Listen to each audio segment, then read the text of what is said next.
The Prohibition era ended more than 80 years ago, but there are still some towns in Massachusetts where you aren't allowed to buy or sell alcohol. One of those towns is here in Central Mass. Our Olivia Lemmon spent the day in Dunstable, where drinking is still not allowed, and has more on why. Olivia? Tim, the Board of Selectmen in Dunstable say there has never really been a big push from residents to change this rule since the town is so small. A little over 3,000 people live there, where there is only one convenience store attached to the gas station. There is no alcohol bought or sold in Dunstable. It's been this way since the start of Prohibition almost 100 years ago. The community is one of 8 in Massachusetts who have remained dry or alcohol-free. History means a lot, and having, us being designated a dry town kind of fits into that piece, and we like it. Selectman Kenneth Leva says there has never been a big push from residents to change this. Dunstable became a town in late 17th century.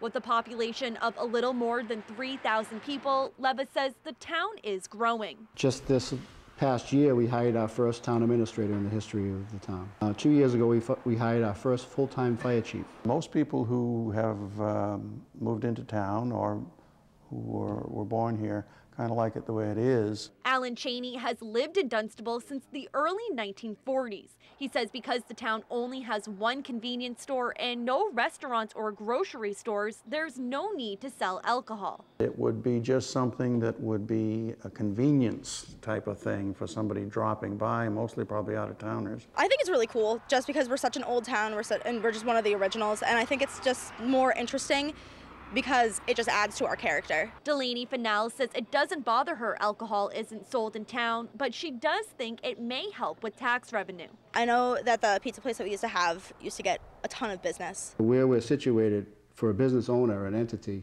it doesn't make sense for them to come here when all the competition is right next door. Surrounding towns like Pepperell and Groton do sell alcohol. Leva says it's easy for people to drive to the next town over to get the things they need. As for Cheney, he says he doesn't see a change coming anytime soon. Long ways down the road, perhaps. Right now, no, I don't think so. In the next 20 years, I wouldn't think so.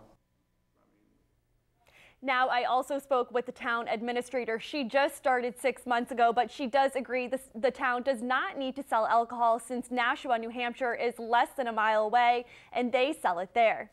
Tim, back to you. Thanks for that interesting story, Olivia.